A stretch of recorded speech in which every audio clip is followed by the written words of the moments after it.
Morning, Teacher Eunice entered the classroom holding a glass of water and a small piece of glass. He had his usual warm smile. He walked to his desk and held the glass and the prism toward the light streaming through the window. The classroom fell silent. Everyone wondered how these small objects would turn into a miracle.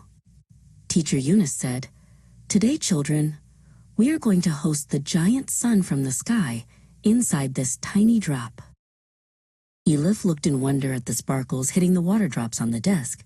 Inside each drop was a tiny, brilliant point of light. Teacher Eunice turned to Elif and asked, "Tell me, Elif, where does the light inside these drops come from?" Elif immediately pointed toward the sky. The teacher continued, "If we didn't accept that there is one sun in the sky, then we would have to claim that there is a real, giant sun inside every single drop, and even inside every piece of glass. Is that possible?" Karam and Elif carefully examined the reflections on the desk. Karam laughed and said, "If every drop had its own sun, the classroom would be scorched by millions of suns." Teacher Eunice nodded at this great observation. "That's exactly how everything in the universe is, children. The beauty in flowers, the sparkle in the stars, they all whisper to us the existence and oneness of one Creator, of Allah. Now, let's look through 3 mysterious windows to understand this unity." Teacher Eunice walked over to Karam and handed him a magnifying glass. "Our first window is inside our own eye," he said. "Look, Karam, a tiny point in your pupil is in perfect harmony with your entire body. If that point didn't know the rest of your body, could it let you see?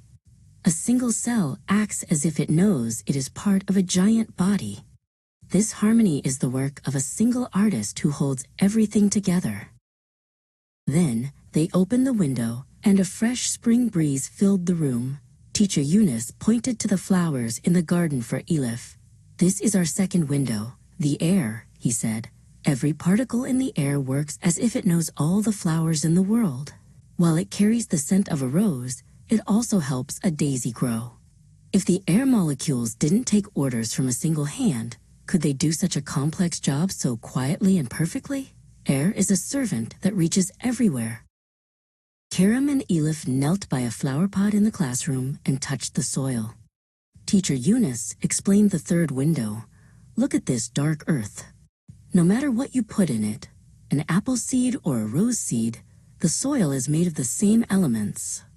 But from that dark, hard soil, every seed comes out with different colors, tastes, and scents. The soil is like a factory, but its machines are invisible.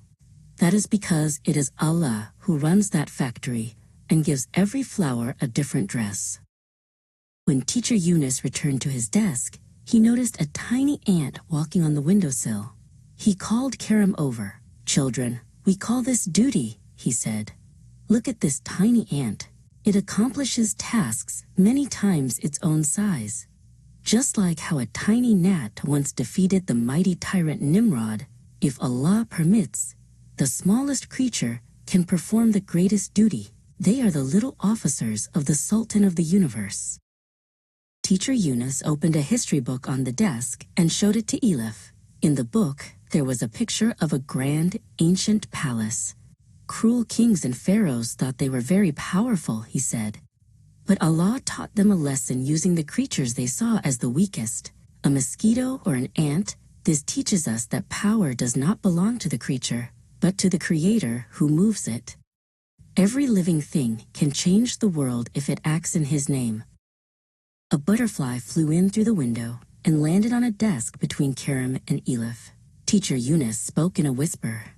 "Do you see?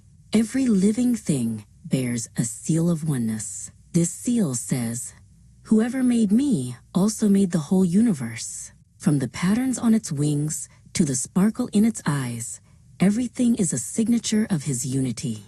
Nothing could be this beautiful by itself or by chance." And Teacher Eunice wrote As-Samad on the board.